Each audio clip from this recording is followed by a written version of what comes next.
ባልና ሚስት ከተጋቡ በኋላ ቢፋቱ ምን እንደካዱ ይቆጠርባቸዋል? የክርስቶስን ተዋህዶ እንደካዱ ነው የሚቆጠርባቸው። ሚስትን መፍታት ወይም ባልን መፍታት ይሄን ያህል ነው። ክብሩም ይሄን ያህል ነው። ሰው ሚስቱን ማያከብራት፣ ሚስትን ባሏን ማታከብርበት ምክንያት ትዳራቸው የተዋህዶ ምሳሌ እንደሆነ ምን እያደረጉ እንደሆነ ስለማይገባቸው ነው። ማግባት ማለት የመለኮትና የተስቢትን ተዋህዶ በተግባር መግለጥ ማለት ነው። ከዚያ በኋላ የግል ገንዘብ የለም፣ አንዱ ነዋል። ሌላው ቀርቶ ያንተ እናት እንዲህ ብለው ያንቺ እናት እንዲህ ብለው ራሱ አይባልም። እኛኛይቱ እናታችን እንዲህ ብለው እገሊት የሚባሉ እናታችን ይባል። የእሷ እናት የለችም፣ የእሱ ጭምር ናት። የእሱ እናትም የለም፣ አንድ ናቸው። ገንዘብም የገሌ የሚባል የለም። ቅዱስ ዮሐንስ አፈወርቅ ቆሮንቶስን በተረጎመበት ድርሳኑ አንድ የሚያስደንቅ ነገር ይናገራል። ሰው ሲያገባ ቃል ስጋ ሲሆን ራሱን ለተዋህዶ ለኩነተ ስጋ ሰጥቶ ከስጋ ጋር ተዋህዷል። ባል ለሚስቱ ራሱን ነው የሚሰጣት፣ ሚስትም ለባሏ ራሷን ነው የምትሰጠው። ሳንቲም ቢደብቁ ግን በደንብ ልብ ብላችሁ ስሙ የቅዱስ ዮሐንስ አፈወርቅን ትምህርት። ከሰውና ከገንዘብ ማን ይበልጣል? አቤት! ሰው ይበልጣል አይበልጥም? አቤት! ይበልጣል። በጣም ግሩ። አንድ ሰው ባል ሲያገባ ለሚስቱ ምኑን ነው የሚሰጣት? መጀመሪያ እንደውም በአማርኛ ሊቃውንቱ ትርጓሜ ሲተረጉም ብሎ ይተረጉሙታል። ባል አካሉን ለእናቱ ገልጦ አያሳይም። ለማን የሚገልጠው? ለማን የሚገልጠው? ያሳደገችው እናቱ አካሉን አታውቀውም። ከዚያ በኋላ ከሆነ ጊዜ በኋላ ሚስት አካሏን የምትገልጠው ለማን ነው? አሁን ተመልከቱ፣ ራሱን ሰጠ ማለት ነው። ያልሰጣት ምን አለ? ከዚያ በኋላ ግን ይሄኛው ገንዘቤ የግሌ ነው ብትሉ ይላል ካንተ ይልቅ ገንዘቡን እንዳስበለጥከው ተመልከት ይላል። አንተ ሰው ምን ያህል ራስክን እያዋረድክ እንደሆነ ታውቃለህ ይላል። እንዴት አድርጎ ነው ያዋረደው? ራስክን ሰጥተህ ሳንቲም የምትሸሽጋት ከሆነ ከኔ ገንዘብ ይበልጣል ብለህ ራስን ሰደብክ ይላል። ይሄ ነው ተዋህዶ ማለት። ስለዚህ ከውሃ ዳር መታጨት የክርስቶስን ተዋህዶ ስለሚወክል ከውሃ ዳሩን ኋላ አልተረጉምላችሁ ነው። ትዳር የመለኮትና የተስቢት ምሳሌ ነው። እንደገና ደግሞ ትዳር የክርስቶስና የቤተክርስቲያን ምሳሌ ነው። ባልና ሚስት የክርስቶስና የቤተክርስቲያን ምሳሌ ነው። እኔ ይህን ነገር ስለ ክርስቶስና ስለ ቤተክርስቲያን እለዋለሁ ብሎ ቅዱስ ጳውሎስ ኤፌሶን 5 ላይ እንደነገረን ክርስቶስና ቤተክርስቲያን በመስቀል ነው የተዋሃዱት። የአዳም ሚስቱ ከየት የተፈጠረች ይመስላችኋል? ከእኔ የተፈጠረችው? ጥያቄው ቀሎባችሁ ነው? መልሱት እንጂ። የአዳም ሚስቱ ከምን አካሉ ነው የተፈጠረችው? አቤት! ከግራ የሚል የት አነበባችሁ? ከጎኑ ነው። ከጎኑ የሚል ነው እንጂ ከግራ ጎኑ ይላል መጽሐፍ አይልም። ግን በታሪክ በትውፊት ትሰማላችሁ። ግን ምን ይላሉ አባቶቻችን? አይ ሔዋን የተፈጠረችው ከቀኝ ጎን ነው ይላሉ። ከግራ ጎን የተባለችበት ምክንያት ልብ ያለ ቤት ነው። በግራ ደም ያለ የት ነው? ልብ። ሴትም ደም ይፈሳታል ለማለት ከግራ ተባለች እንጂ ከቀኝ ነው። ለምን? ቀኝ ለመርዳት ፈጣን እንደሆነ ሴቶችም ለመርዳት ፈጣን ናቸው ይላል። ለዚህ ተፈጥረዋል። ከጎን ነው የፈጠረው፣ ከቀኝ ጎን። በምን እናውቃለን ሲባል በጌታ ስቅለት ጊዜ ነው የምናውቀው። አዳም ሚስቱን ሔዋንን ከቀኝ ጎኑ እንደተፈጠረችለት ክርስቶስ ሙሽራው ቤተክርስቲያንን ከቀኙ በፈሰሰ ደም መሰረታት ነው። ስለዚህ ሚስት የቤተክርስቲያን ምሳሌ ነው። በክርስቶስ ደም ነው የተመሰረተችው። የያዕቆብ ሚስት ራሔል ትባላለች። ልያ ደግሞ ሌላይቱ ሚስቱ ናት፣ እህቷ። እና አንድ ጊዜ ራሔል በወለደች ጊዜ የያዕቆብ ፍቅር ወደ ራሔል ተመልሶ ነበር፣ ልያን ትቶ። ራሔል ነፍሰ ጡር ሁና ሳለ የልያ ልጅ ሮቤል ያለ ጊዜው የደረሰ እሸት ይዞላት መጣ። ያንን እሸት ይዞላት ሲመጣ ሴቶች ነፍሰ ጡር ሲሆኑ ያዩት ምግብ ሁሉ ሊያስፈልጋቸው ይችላል፣ ጠባያቸውም ይለዋወጣል። እና አዲስ ነገር ስለሚወዱ ያንን እሸት ስጭኝ አለቻት። ባልሽ ከኔ ጋር እንዲያደር ፍቀጅና ልስጥሽ አለቻት። ብቻ ስጭኝ እንጂ ይደር አለቻት። ያዕቆብ ሄዶ የዚያን ዕለት ከራሔል ጋር ከልያ ጋር አደረ። የዚያን ዕለት ማንን ወለደች? ይሳኮር ማለት አስቤ ማለት ነው ሲተረጎም። ከዕብራይስጥ ወደ አማርኛ ሲመጣ ዋጋዬ ማለት ነው። በእሸት ያገኘው ልጄ፣ እሸት ሰጥቼ የወለድኩ ማለት ነው። እና ይህንን አባ ጊዮርጊስ ሲተረጉሙ ነው ይተረጉማል። ወበከመ እጸኮል ዘአይተዋ ሮቤል ለልያ እሙ ወተጸንሰ ይሳኮር ወስመ ይሳኮር አስብየ ብሂል ከማው ተጸንሱ መሃይምናን እምቤተ ክርስቲያን ቅድስት ዘተመርአዋ ወልድኪ ብሎ ይናገራል። በእሸት የተገዛው ይሳኮር እንደተጸነሰ ሁሉ እንደዚሁ በማኅፀንሽ ፍሬ በኢየሱስ ክርስቶስ ዛጸርዎ ማለት አይሁድ የጠመቁት ወይን ማለት ነው፣ የሰቀሉት ሲል ነው። ዛጸርዎ ዕብራውያን በሊቶስጥሮስ መካን በሊቶስጥሮስ አደባባይ በልጁ አይሁድ በሰቀሉት በማኅፀንሽ ፍሬ በኢየሱስ ክርስቶስ ዋጋነት ምእመናን ከቤተ ክርስቲያን ማኅፀን ቀራንዮ ተጸነሱ ይላል። ስለዚህ ቤተ ክርስቲያን የተወለደችው የተሞሸረችው መቼ ነው ከተባለ ዓርብ ነው። ክርስቶስና ቤተ ክርስቲያንን ያዋሃዳቸው ደሙ ነው፣ የክርስቶስ ደም ነው። ባልና ሚስትን አንድ የሚያደርጋቸው ቁርባን ነው። እንዲያውም ቅዱስ አግናጢዮስ የማይቀደስባት ቤተ ክርስቲያን በረት ናት ይላል። ወይም ደግሞ ዝም ብሎ ሲምፕል ኦርጋናይዜሽን ተራ ስብስብ ናት ይላል። ቃል በቃል ከራሱ ድርሰት የወሰድኩት ነው። ዝም ብሎ ተራ ድርጅት ናት፣ መዋቅር አጥር ናት። ቤተ ክርስቲያን ካልተቀደሰባት በረት ናት። ቁርባንም ትዳርም በቁርባን ካልከበረ በረት ነው፣ ተራ ጓደኝነት ነው፣ ተራ ኑሮ ነው፣ አያጸድቅም። ስለዚህ አግብታችሁ ያልቆረባችሁ ሰዎች መቁረብ አለባችሁ። በፍትሕ መንፈሳዊ እንዲሁም አባቶቻችን የፈረስ የበቅሎ ጋብቻ ነው ያለ ቁርባን የሚደረገው ብለዋል። ስለዚህ አሁን ወደ ሥጋው ደግሞ መምጣት አለባችሁ። ትዳራችሁ ቅዱስ እንዲሆን ባልየውም በክርስቶስ ሚስቱን በቤተክርስቲያን እንድትመክሰል ክርስቶስ ቤተክርስቲያንን ደሙን ማጫ አድርጎ ነው የሰጠ።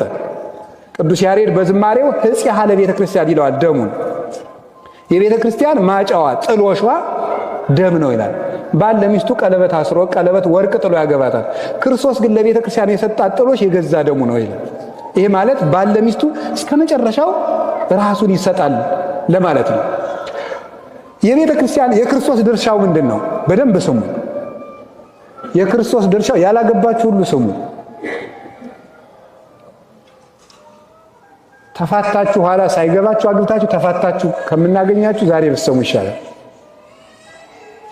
ባል ለሚስቱ ሊያደርግላት የሚገባ ምንድን ነው? ይሄ ነው ስሙ። መጽሐፍ ቅዱስ የሚለውን ባል ለሚስቱ ምን ሊያደርግላት ይገባል? እኛ እኮ ሳይኮሎጂ ሳንማር መጽሐፍ ቅዱሳችን ሳይኮሎጂን የሚያስንቅ ነገር ነው ያለው። ሴቶች ምንድን ነው ከባሎቻቸው የሚፈልጉ ብትሉኝ፣ ወበከመ ክርስቶስ አፍቀራ ለቤተ ክርስቲያን ከማሁ እደውኒ ያፍቅሩ አንስቲያሆሙ። ክርስቶስ ቤተ ክርስቲያንን እንደወደዳት ባሎችም ሚስቶቻቸውን ይውደዱ። ስለዚህ ሚስት ከባሏ ምን ትፈልጋለች ቢባል መወደድ። እስኪ መወደድ በሉ ንገሩኝ እንጂ በሉ ንገሩኝ። አሁን ባልና ሚስት ሲጣሉ ሁልጊዜ እወድሻለሁ ብለኸኝ አታውቅም እያለችኝ ይሉኛል እኔን ለምክር ሳገኛቸው። እና ለምን አትልም? ይሁን መወደድ ይፈልጋሉ ብሎ የነገረን ማን ነው? ጳውሎስ። ምርጥ ዕቃው ጳውሎስ የሴቶችን አእምሮ በመንፈስ ቅዱስ ተገልጦለት ነገር ሴት የምትፈልገው ከባሏ እንደሚወዳት ማረጋገጥ። አሁን ለምሳሌ ስጦታ ስጠኝ ገዝተኩ አንድ እኔ አገኛቸዋለሁ። በባሎቻቸው ተቆርፈው ሳገኛቸው አንድ ቀን ስጦታ ገዝቶልኝ አያውቅም። ገንዘቡ እኮ የጋራዋ እንደሆነ ታውቃለች፣ ግን ፍቅሩን ማረጋገጥ ስለምትፈልግ ነው። አሁንም እንደ ድሮ ይወደኛል ወይ ማለት ትፈልጋለች። ያንን በየጊዜው ማድረግ ወይስ ሰልችቶኛል ጠልቶኛል ወይ ማለት ስለምትፈልግ አእምሯቸውን መጠበቅ፣ ንግግራቸውን በማዳመጥ ክብር በመስጠት ልክ ጌታችን ሴት እንደሰማት ሚስትን ማዳመጥ፣ ሴቶች ሲሰሟቸው ስለሚወዱ ማለት ነው። እሺ ሴቶች ደግሞ ለባሎቻቸው ምን ያደርጉ? እኔ ምንም አልጨምርም፣ ቅዱስ ጳውሎስ የሚለውን ብቻ ነው ማመጣ። ወበከመ ቤተ ክርስቲያን ትትዔዘዞ ለክርስቶስ ከማሁ አንስትኒ ተአዘዛ ለአምታቲክን። ቤተ ክርስቲያን ለክርስቶስ እንደምትታዘዝ ሚስቶች ወይ ለባሎቻችሁ ታዘዙ። መታዘዝ ነው። ባል የሚፈልገው ምንድን ነው? ባሎች ደግሞ አሁን እኔም ሳገኛቸው በንስሐም በምክር ፈጽሞ አታከብረኝም ነው የሚሉ። በቃ ጥያቄ ማንኛውንም ባል ብትሰሙት በሚስቱ ያለው ቅሬታ አታከብረኝም ነው። ልንገራችሁ፣ በሴቶች ዓለም ዝም ብዬ ሳነብ ነው የጣሊያን ሴቶች ይወደዳሉ አሉ። ለምንድን ነው አሉ? ወንድ መንከባከብ ስለሚችሉ፣ ካልሲውን ስለምታወልቅለት፣ ኮቱን ተኩሳ ስለምታለብሰው፣ እንደዚያ ስለምታደርግ ክብሩን ስለምትገልጥለት ይወዳል። ማንኛውም ሰው እነሱ ማግባት ይፈልጋል። እና ኢትዮጵያ መተው በቅኝ ግዛቱ ጊዜ እነሱም የኢትዮጵያን ሴቶች ይፈልጉ የነበሩትና ብዙ ጊዜ ከኢትዮጵያውያን ያገቡ የነበሩት ወታደሮች አንዱ እኮ በአድዋም ከዚያም በኋላ በጃንሆይ ጊዜ የሚሸነፉ የነበሩት አንዱ ወደ ሴቶች ይገቡ ነበር። ሴቶች ደግሞ የኛ ሴቶች አርበኞች ናቸው። ፈረንጆች ሲመጡ እያሳለፉ ይሰጧቸዋል። እና ያን የሚፈልጉበት ምክንያት ኢትዮጵያውያን ሴቶች ባሎቻቸውን በማክበር የታወቁ ስለሆኑ ነው። መጽሐፍ ቅዱሳዊ የዋጀን እንደሆነ የእነሱን አላውቅም ከየት እንደመጡ። ስለዚህ ባልን ማክበር ሳራ ባሏን ጌታዬ ትለው ነበረ። ሞኝነት እኮ ነው እንጂ አሁን ደግሞ ይሄ ፌሚኒስት መጥቶ የለ እኩልነት እንዴ ምንድን ነው? እኔም እኩል አንተም እኩል፣ እኔ ቁርስ ሰርቻለሁ አንተም ራስ ሰራ። እንደዚህ ቢያልጅልነት ቢያግዝ ጥሩ ነው። እውነት ነው መተጋገር። ግን ይሄ አጉል እኩልነት ሴት እንደውም ባሏን ባሪያ አድርጋ መግዛት የምትችለው በፍቅር ነው። እሺ እሺ የምትለው ከሆነ እዚያ በኋላ እንደ በግ ሰሎሞን እንደሚለው እንደ በግ አንገቱን ይዛ እየጎተተች መግዛት ትችላለች። ከታዘዘችው እሺ የምትለው ከሆነ ውሳኔውን ካከበረችለት ሴት ባሏን መግዛት ቀላል ነው የሚሆንላት። የማታከብረው ከጓደኞቹ መካከል የምታዋርደው ውሳኔውን የምታቃልል እንግዳ ይዞ ሲመጣ የምታጉረመርም ጓደኞችን የምትነቅ ከሆነ ግን ያው እንግዲህ የሚመጣውን እናንተ ታውቃላችሁ። ስለዚህ ቤተክርስቲያን ለክርስቶስ እንደምትታዘዝ ሚስቶች ወይ ደግሞ የሚገርመው አንድ ነገር እያዙልን ከመዘለ እግዚእነ ለባሎቻችሁ ስትታዘዙ ለክርስቶስ እንደታዘዛችሁ እያሰባችሁ ታዘዙ ማለት ነው። ወይ እንዴት ያለ ጽድቅ እንደሆነ ተመልከቱት። እመቤቴን አብሯት ለሚያድር አብሯት ለሚኖር ሰው እየታዘዘች ግን እንደመናኝ ለክርስቶስ እንደታዘዘች ይቆጠርላታል። ጥሩ ዕድል አይደለም? ሴቶች ለባል መታዘዝ ለክርስቶስ ቀጥታ መታዘዝ ከሆነ እንዴት ይሄን ዕድል ልንንቀው እንችላለን? ሚስትን ማክበር ክርስቶስን ማክበር ከሆነ አካልን ማክበር ከሆነ ከዚህ በላይስ ምን ፍቅር አለ? እንደውም ምን ይላሉ ሊቃውንቱ ዮሐንስ አፈወርቅና ሰው ግን ለምንድነው ዘመድ የማያገባ ይልና አይ ዘመድ ዘመድ ነው፣ ሚስት ግን አካል ናት። ስለዚህ ሚስት አካል ስለምትሆን የምትቀርበው ከእናቱ ከአባቱ ከዘመዶች ይልቅ ሚስት ስለሆነች ሚስት ዘመድ ስለምትቀርበው ከሌላ ነው ማግባት ያለበት። እነሱ ይርቃሉ። ከሚስት ይልቅ በዝምድና እናት ትርቃለች ይባላል። የምትቀርብ ሚስት ናት። ሰው እናቱ ወይ ሀድግ ብእሲ አባሁ ወእሞ ወይ ተለዋ ለብእሲቱ፣ ሰው እናት አባቱን ይተዋል ሚስቱንም ይከተላል የተባለ ከዚህ የተነሳ ነው። ከቃሉ ጋር ናችሁ። እግዚአብሔር ከሁላችን ጋር ይሁን። ባልና ሚስት የሚመሰሉት በዚህ ነው የሚመሰሉት። ሌላው በአካል ይመሰላሉ። እስቲ በአካል በሉ። ምን አላችሁኝ? ወንድ ምንድነው? ራስ በሉ። ሚስቱ ደግሞ ምንድናት? አካል። አካል ማለት የትኛው ነው? እስቲ ሁላችሁም አካላችሁን አሳዩ። ያዙ በእጃችሁ አካላችሁ። አካል የሚባለው የቱ ነው? አካል። እሺ ቦዲ የሚባለው የትኛው ነው? ከዚህ እስከዚህ ነው።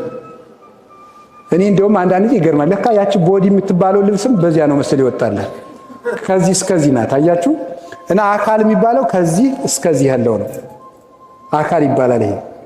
ይሄ አካል ነው። እና ቤተክርስቲያን አካል ናት የምትባል ይሄ ነው። ቢጋር እስከለተን የሚባለው ይሄ ነው። ሌሎች ምንድናቸው? ሴልስ ናቸው።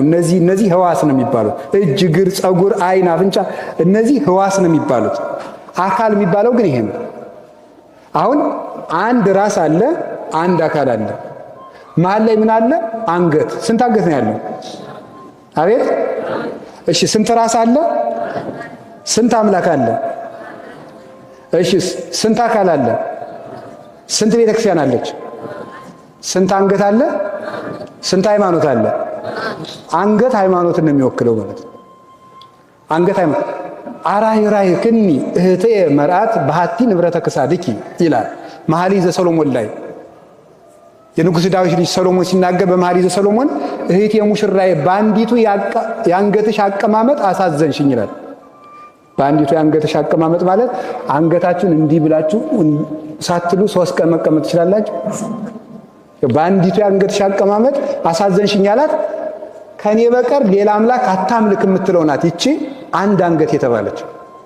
ራስንና አካልን የሚያገናኝ አንድ አንገት አለ። ባል ራስ ነው። ባልና ሚስትን አዋህዶ የሚያኖራቸው ሃይማኖት ነው። እስቲ ሃይማኖት በሉ። ምን አላችሁኝ? ሃይማኖት ነው። ባልና ሚስትን የሚያዋህዳቸው ሃይማኖት ነው። እንጂ ሰውን ጠብቆ ማዳን አይቻልም ማለት ነው።